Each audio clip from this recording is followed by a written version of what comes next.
Hello everyone, welcome back to this channel. तो HTML course की series में last video में हम लोगों ने देखा मीडिया एलिमेंट के बारे में एंड कौन कौन से मीडिया एलिमेंट होते हैं एचटीएमएल में, वो सारी चीज़ें हम लोगों ने लास्ट की वीडियो में देखी थी। हम लोगों ने इमेज टैग को देखा था, वीडियो टैग को देखा था, ऑडियो टैग को देखा था, किस तरह से एक वेब पेज के अंदर दूसरे वेब पेज को हम लोग ऐड कर सकते हैं आई फ्रेम टैग को यूज़ करके। ये सारी चीज़ें हम लोगों ने लास्ट की वीडियो में देख ली थी। तो आज हम लोग इस कोर्स में बढ़ते हैं नेक्स्ट चैप्टर की ओर, जिसमें हम लोग देखेंगे लिस्ट एंड टेबल के बारे में। लिस्ट एंड टेबल क्या होते हैं, क्यों हमें यूज़ करने चाहिए वेबसाइट में और किस तरह से यूज किया जा सकता है इसे एचटीएमएल में। ये सारी चीज़ें हम लोग आज के इस वीडियो में देखेंगे। तो यहाँ पे एचटीएमएल कोर्स के फोल्डर के अंदर एक नया फाइल बनाएंगे हम लोग एंड इसमें मैं नाम दूंगी चैप्टर 9। ये चैप्टर 9 होने वाला है, तो मैंने चैप्टर 9 के नाम से एक फ़ाइल बना लिया है। यहाँ पे इस एक्सप्लोरर को क्लोज़ कर देते हैं और ये जो चैप्टर 8 वाली जो कोड है इसे भी हम लोग यहाँ पे क्लोज़ कर देंगे एंड यहाँ पे हम लोग शिफ्ट के साथ 1 प्रेस करेंगे एंड एचटीएमएल के बॉयलर प्लेट को ओपन करेंगे एंड हर बार की तरह यहाँ पे हम लोग टाइटल ऐड कर लेते हैं। तो आज का जो टाइटल है वो है एचटीएमएल लिस्ट एंड टेबल्स। तो यहाँ पे सबसे पहले हम लोग देखेंगे लिस्ट के बारे में। तो लिस्ट क्या होता है, इन जनरल आप लोगों को पता होगा, लिस्ट होता है कलेक्शन ऑफ आइटम्स। तो हमारे वेब पेज में भी बहुत सारे आइटम्स होते हैं, तो जब हमें अपने वेब पेज पे कुछ आइटम्स को स्ट्रक्चर फॉर्म में दिखाना होता है तब हम लोग लिस्ट का यूज़ करते हैं। तो एचटीएमएल में लिस्ट दो तरह के होते हैं, एक ऑर्डर्ड लिस्ट होता है और एक अनऑर्डर्ड लिस्ट होता है। इसके अलावा भी कुछ लिस्ट होते हैं, उसके बारे में भी मैं आपको बताऊंगी इस वीडियो में। बट हम लोग जो मोस्टली यूज़ करते हैं वो इसी दो लिस्ट को यूज़ करते हैं, ऑर्डर्ड लिस्ट या फिर अनऑर्डर्ड लिस्ट को। तो जैसा कि आपको नाम से ही क्लियर हो रहा होगा, ऑर्डर्ड लिस्ट जो होता है वो एक सीक्वेंस में स्टार्ट होता है। जैसे आप लोगों ने देखा होगा कुछ आइटम्स होते हैं जिसमें नंबरिंग से स्टार्ट होती है 1 2 3 या फिर ABC इस तरह से, तो वो एक ऑर्डर्ड लिस्ट होता है। तो आइए हम लोग इसे प्रैक्टिकल करके देखते हैं, तो शायद आपको और अच्छे से क्लियर हो जाएगा। तो सबसे पहले हम लोग यहाँ पे अपने लाइव प्रीव्यू सर्वर को ऑन कर लेते हैं। तो मैंने शो प्रीव्यू पे क्लिक किया और ये मेरा लाइव प्रीव्यू सर्वर यहाँ पे ओपन हो चुका है। तो सबसे पहले हम लोग देखते हैं अनऑर्डर्ड लिस्ट को। तो जब भी हमें अपने वेब पेज पे एक अनऑर्डर्ड लिस्ट क्रिएट करनी होती है तो अनऑर्डर्ड लिस्ट को ऐड करने के लिए हम लोग यूएल टैग का यूज़ करते हैं। तो यहाँ पे मैं लिखूंगी यूएल और जैसे ही मैं एंटर करूंगी तो यहाँ पे ये यूएल टैग ऐड हो चुका है एंड इसके अंदर अब हम लोग आइटम्स को ऐड करेंगे। लिस्ट हमारा क्या होता है, कलेक्शन ऑफ आइटम्स होते हैं। तो यहाँ पे मैंने अनऑर्डर्ड लिस्ट के लिए एलिमेंट ऐड किया एंड इसके अंदर जो आइटम होंगे उसे हम लोग ऐड करते हैं एल आई टैग के अंदर। तो यहाँ पे LI लिखेंगे और एंटर करेंगे। तो जैसे ही मैंने यहाँ पे LI लिखा तो ये LI एलिमेंट ऐड हो गया है। तो अब इस LI टैग के अंदर जो भी टेक्स्ट हम ऐड करेंगे, सपोज मैं यहाँ पे लिखती हूँ HTML, तो आप देख सकते हो यहाँ पे ये एक आइटम यहाँ पे ऐड हो चुका है इस अनऑर्डर्ड लिस्ट में। तो अगर मुझे यहाँ पे और आइटम ऐड करने हैं तो मैं यहाँ पे एक और LI टैग लूँगी और इसके अंदर मैं ऐड कर दूँगी CSS। तो जैसे जैसे आप LI टैग को ऐड करते जाओगे तो आपका आइटम्स भी ऐड होता जाएगा। इस सेम लाइन को मुझे कॉपी करना है, तो हम लोग क्या करेंगे, शिफ्ट अल्ट डाउन एरो जितनी बार आप प्रेस करोगे उतने आइटम्स यहाँ पे ऐड हो जाएंगे। तो यहाँ पे मैं टेक्स्ट को चेंज कर लेती हूँ। तो ये मैंने कुछ 4 आइटम्स ऐड किए इस अनऑर्डर्ड लिस्ट में। तो ये तो हो गया अनऑर्डर्ड लिस्ट। उसी तरह से जब मुझे ऑर्डर्ड लिस्ट ऐड करना है तो हम लोग OL का यूज़ करेंगे। OL लिखेंगे और एंटर करेंगे। तो ये मेरा अनऑर्डर्ड लिस्ट क्रिएट हो गया एंड सेम इसी तरह से मुझे यही सारे आइटम्स ऐड करने हैं। तो मैं ये पूरा कॉपी कर लेती हूँ और यहाँ पे जो ऑर्डर्ड लिस्ट बनाया मैंने इसके अंदर इसे पेस्ट करेंगे। तो यहाँ पे आप डिफरेंस देख सकते हो, जो हमने अनऑर्डर्ड लिस्ट बनाया है उसमें स्टार्ट में आपको कुछ इस तरह से बुलेट्स दिख रहे होंगे, डॉट दिख रहे होंगे, और जो हमने ऑर्डर्ड लिस्ट बनाया है वो यहाँ पे 1 2 3 4 इस तरह से नंबरिंग में एक सीक्वेंस में ऐड हो रहा है। तो ये डिफरेंस होता है अनऑर्डर्ड लिस्ट में और ऑर्डर्ड लिस्ट में। नाउ हम लोग देखते हैं कि ये जो नंबरिंग से स्टार्ट हो रहा है तो क्या हम लोग इसके ऑर्डर जो डिस्प्ले हो रहा है इसके डिस्प्ले को चेंज हम लोग कर सकते हैं या नहीं। मीन्स हम लोग चाहते हैं ये 1 2 3 ना लिख के आए, यहाँ पे ABC लिख के आए। तो उसके लिए हम लोग क्या करते हैं, उसके लिए हम लोग एट्रीब्यूट यूज़ करते हैं। तो आई होप अभी तक आप लोगों को एट्रीब्यूट पता चल गया होगा।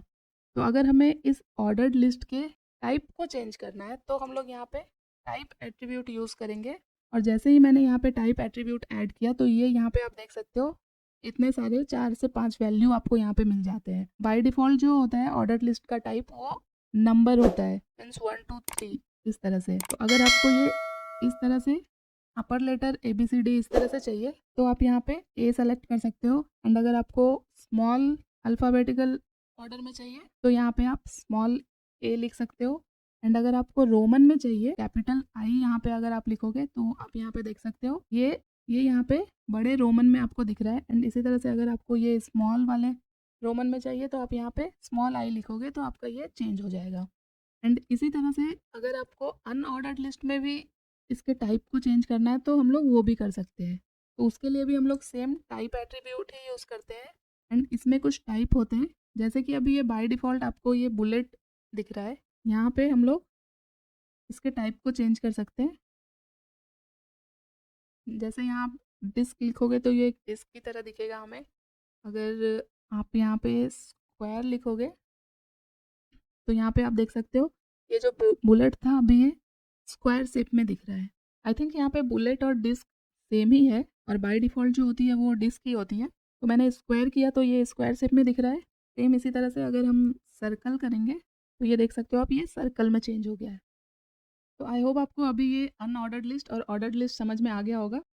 तो इसी तरह से यहाँ पे एक डिस्क्रिप्शन लिस्ट भी होता है। तो डिस्क्रिप्शन लिस्ट को ऐड करने के लिए हम लोग DL टैग का यूज़ करते हैं। तो DL लिखा, मैंने एंटर किया। एंड डिस्क्रिप्शन लिस्ट के अंदर दो टर्म्स होते हैं। तो पहला जो होता है वो होता है DT, जिसको हम लोग यूज़ करते हैं डिस्क्रिप्शन टर्म के लिए। मीन्स इस DT टैग के अंदर जो भी टेक्स्ट हम ऐड करेंगे वो हमारा हो जाएगा डिस्क्रिप्शन टर्म। तो यहाँ पे देखो मैंने HTML ऐड किया तो यहाँ पे ये HTML ऐड हो चुका है। एंड सेकेंड जो टर्म होता है वो होता है DD, जो कि होता है डिस्क्रिप्शन डेफिनेशन। तो जो भी हम यहाँ पे टर्म ऐड करेंगे उसके डेफिनेशन को हम लोग यहाँ पे ऐड कर सकते हैं। जैसे हम यहाँ पे HTML के फुल फॉर्म को लिख देते हैं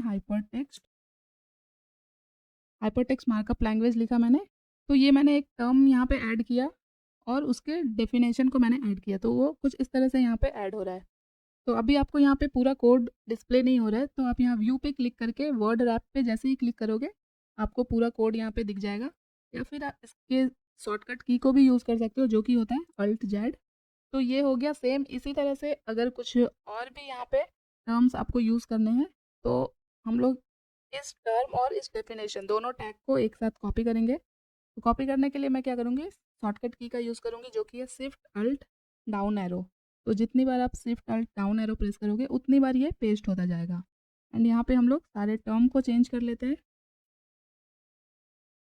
तो ये मैंने सबके टर्म्स को चेंज किया है।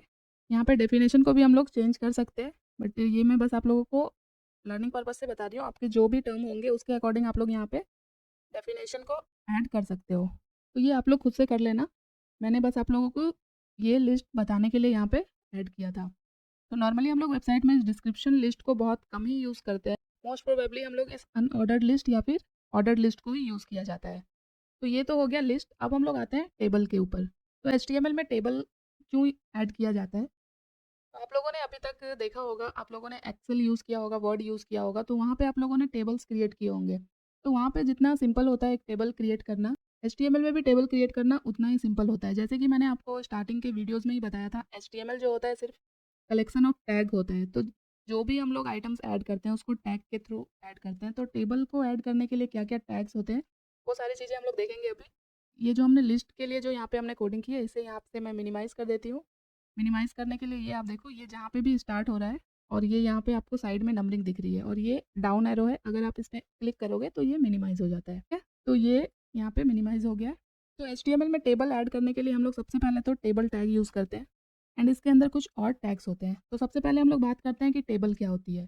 टेबल बेसिकली क्या होता है, कॉम्बिनेशन ऑफ रो और कॉलम्स होते हैं एंड उसके अंदर हमारे कुछ आइटम्स और जो भी डेटा होते हैं वो फिट किए होते हैं। तो जब रो और कॉलम को ऐड किया जाता है तो वहाँ पे नंबर ऑफ सेल्स क्रिएट होते हैं एंड उसके अंदर डेटा फिल किए जाते हैं। तो यहाँ पे मैंने टेबल टैग ऐड किया है। अभी यहाँ पे कुछ भी ऐड नहीं हुआ है। आप लोगों ने टेबल में देखा होगा कि जब हमारे पास मल्टीपल रोज और मल्टीपल कॉलम्स होते हैं तो हमारे पास मल्टीपल सेल्स भी क्रिएट होते हैं। सेल्स क्या होते हैं, जिसमें हमारे डेटा होते हैं, जिसमें हमारे आइटम्स होते हैं। तो यहाँ पे HTML में टेबल के अंदर रो को डिफाइन करने के लिए हम लोग TR टैग का यूज़ करते हैं। तो यहाँ पे मैंने TR लिखा और एंटर किया। तो TR का मतलब होता है यहाँ पे टेबल रो। और एक चीज़, हम जब भी टेबल बनाते हैं, आप लोगों ने ऐसे भी अगर टेबल देखा होगा तो सबसे टॉप में जो रो होती है आप लोगों ने देखा होगा वो हेडिंग के लिए यूज़ की जाती है। तो जो हमारा पहला रो होता है उसमें हम लोग हेडिंग ऐड करते हैं। तो हेडिंग को ऐड करने के लिए यहाँ पे हम लोग यूज़ करेंगे टीएच टैग जो कि होती है टेबल हेडिंग। तो ये जो फर्स्ट रो होगी हम लोग इसमें ही टीएच टैग को यूज़ करेंगे क्योंकि हमें सिर्फ पहली वाली रो को ही हेडिंग बनानी है। तो अभी यहाँ पे हेडिंग में मैं सबसे पहले सपोज़ हम एक स्टूडेंट डेटा के लिए टेबल बना रहे हैं तो हमें सबसे पहले क्या चाहिए, हमें नेम चाहिए होगा स्टूडेंट का। तो ये एक हेडिंग होगी एंड सेकंड जो होगी उसके लिए अगेन टीएच टैग लेंगे। यहाँ पे हम लोग रोल नंबर ऐड कर देते हैं एंड थर्ड हम लोग एज ऐड करते हैं क्योंकि ये हेडिंग है तो ये यहाँ पे बोल्ड में ऐड हो चुकी है। तो ये हमने एक रो बना लिया। सेम इसी तरह से इस टेबल के अंदर ही ये जो पहला रो हमारा क्लोज हो रहा है इसके जस्ट बाद मैं दूसरा रो क्रिएट करूंगी। तो ये सेकेंड रो बना रहे हैं हम लोग एंड अब इसके अंदर जो हम लोग आइटम्स ऐड करेंगे वो हम लोग टीडी टैग को यूज़ करके ऐड करेंगे। टीडी टैग यूज़ किया जाता है सेल को क्रिएट करने के लिए। तो इस रो के अंदर जितने सेल होंगे वो टीडी टैग के अंदर ऐड किए जाएंगे। तो फर्स्ट वाली रो में हम लोगों ने टीएच टैग यूज़ किया क्योंकि ये हेडिंग के लिए यूज़ कर रहे हैं हम लोग एंड अब जितनी भी रो होगी उसके अंदर हम लोग टीडी टैग यूज़ करेंगे जो कि कॉलम्स को क्रिएट करने के लिए ऐड करते हैं या फिर सेल को क्रिएट करने के लिए ऐड करते हैं। नाउ हम लोग यहाँ पे सपोज कुछ भी रैंडम नेम यहाँ पे मैं ऐड करती हूँ एंड इस सेम लाइन को मुझे डुप्लीकेट करना है। तो यहाँ पे मैं शिफ्ट अल्ट डाउन एरो के साथ इसे मैंने कॉपी किया। तो फर्स्ट जो नेम है वो मैंने ऐड किया यहाँ पे एंड अब हम इसके रोल नंबर ऐड करेंगे। सपोज 1 ऐड किया मैंने, एज को मैं ऐड करूँगी 12। तो ये हमारा दूसरा रो क्रिएट हो चुका है एंड सेम इसी तरह से इस पूरे रो को मैं कॉपी करूँगी। तो शिफ्ट अल्ट, पहले मैंने इसे पूरा सेलेक्ट किया and shift alt down arrow किया मैंने। एक बार और कर लेते हैं। तो यहाँ पे आप देख सकते हो यहाँ पे टोटल 3 कॉलम है हमारे पास और 4 रो बन चुका है। तो जितने टीआर एलिमेंट आप ऐड करोगे उतनी रो यहाँ पे ऐड होती जाएगी एंड इसके अंदर आप जितने सेल बनाओगे उतने यहाँ पे कॉलम्स क्रिएट होंगे। तो अभी यहाँ पे हम लोग डेटा चेंज कर लेते हैं। मैं कुछ भी रैंडम सा नाम यहाँ पे ऐड करती हूँ। तो ये मैंने डेटा भी यहाँ पे चेंज कर लिया है एंड टेबल के अंदर कुछ और भी टैग्स होते हैं। अगर सपोज आपको इस टेबल के में कोई कैप्शन ऐड करना है तो टेबल के अंदर हम लोग कैप्शन टैग को यूज़ करके हम लोग यहाँ पे टेबल के डिस्क्रिप्शन को भी ऐड कर सकते हैं। जैसे हम लोगों को ये बताना है कि ये किस चीज़ का टेबल है तो यहाँ पे मैं कैप्शन टैग को यूज़ करके इसके अंदर लिख देती हूँ स्टूडेंट डेटा टेबल। जस्ट मैंने रैंडम यहाँ पे ये कैप्शन ऐड किया है एंड अगर हमें इस टेबल को और भी अच्छी तरह से कस्टमाइज़ करना है, इसे और रीडेबल बनाना है, मीन्स कि कोई भी अगर बिगनर भी इस कोड को देखे तो उसे ये क्लियर हो जाए कि इस टेबल में कौन सा टैग क्या डिफाइन कर रहा है। तो यहाँ पे देखो हमने जो ये फर्स्ट रो बनाया है ये हमारी हेडिंग है। तो इसे हम लोग टेबल का हेड बोल सकते हैं। तो हेडिंग को हम लोग, तो टेबल के अंदर टी हेड टैग होता है। तो ये जो पहली रो है इसे मैं यहाँ पे पूरा कॉपी करूँगी और अल्ट प्रेस करके आप अगर अप एरो ऐड करोगे तो ये देख सकते हो आप ये टी हेड के अंदर आ चुका है। तो अभी इससे ये क्लियर हो जाएगा कि ये जो रो है ये इस टेबल का हेड है क्योंकि हमने इसे टी हेड के अंदर ऐड कर दिया है। उसी तरह से टी बॉडी एक टैग होता है। तो यहाँ पे मैंने टी बॉडी लिखा, ये टैग यहाँ पे ऐड हो गया और इसका जो क्लोजिंग टैग है टी बॉडी का इसे मैं यहाँ से कट करूँगी और ये जितने भी हमने रो ऐड किए हैं उन सब के लास्ट में जाके इसे पेस्ट करूँगी। इसका मतलब है कि ये जितने भी रो है सब ये टी बॉडी टैग के अंदर आ जाएंगे। इससे क्या होगा कि कभी भी अगर कोई बिगनर भी आपके कोड को रीड करेगा तो उसको चीज़ें समझने में काफ़ी आसानी हो जाएगी। तो ये टी हेड टी बॉडी हो गया। उसी तरह से टेबल में आप फुटर भी ऐड कर सकते हो, उसके लिए हम लोग टी फुट टैग का यूज़ करते हैं एंड इसके अंदर हम लोग अगेन अगर टी आर टैग को यूज़ करेंगे और यहाँ पे एक सेल बनाते हैं और यहाँ पे मैं क्या लिखूँ, रिमार्क सपोज ऐड करती हूँ मैं। यहाँ पे 3 सेल बनाने हैं मुझे तो कुछ भी यहाँ पे टेक्स्ट ऐड कर रही हूँ रैंडम सा। अगेन इसे कॉपी करते हैं। तो ये हमने टेबल का फुटर भी ऐड कर दिया यहाँ पे। तो कुछ इस तरह से HTML में टेबल को डिज़ाइन किया जाता है। बट इसके साथ साथ कुछ और भी चीज़ें होती है जैसे कि कुछ एट्रीब्यूट्स होते हैं टेबल में। अभी देखो ये टेबल बिल्कुल आपको एक सिंपल सा टेबल दिख रहा होगा। यहाँ पे टेबल के अंदर एक एट्रीब्यूट होता है बॉर्डर। तो जैसे ही हम बॉर्डर एट्रीब्यूट ऐड ही करेंगे तो आप देख सकते हो इस टेबल में एक बॉर्डर ऐड हो गया है। तो बाय डिफ़ॉल्ट जो इस टेबल के बॉर्डर की वैल्यू होती है 1 ही होती है। तो जैसे ही मैंने बॉर्डर लिखा ये ऑटोमेटिक यहाँ पे बॉर्डर ऐड हो गया है। बट ये बॉर्डर पहले यूज़ होता था जब लोग CSS को ज़्यादा यूज़ नहीं करते थे। बट अभी अगर हमें इस टेबल को स्टाइल करना है तो हम लोग इसे CSS में इसमें हम लोग CSS के थ्रू और भी स्टाइलिंग ऐड कर सकते हैं। तो टेबल को अगर हमें स्टाइल करना है, इसमें गैप ऐड करना है सारे कॉलम्स के बीच में, रो के बीच में, तो हम लोग CSS को यूज़ करके इसे अपने अकॉर्डिंग स्टाइल कर सकते हैं। एंड कुछ ऐसे एट्रीब्यूट होते हैं टेबल के अंदर जो हम लोग एक सेल के ऊपर ऐड करते हैं। तो जैसे कि होता है रो स्पैन और कॉलम स्पैन।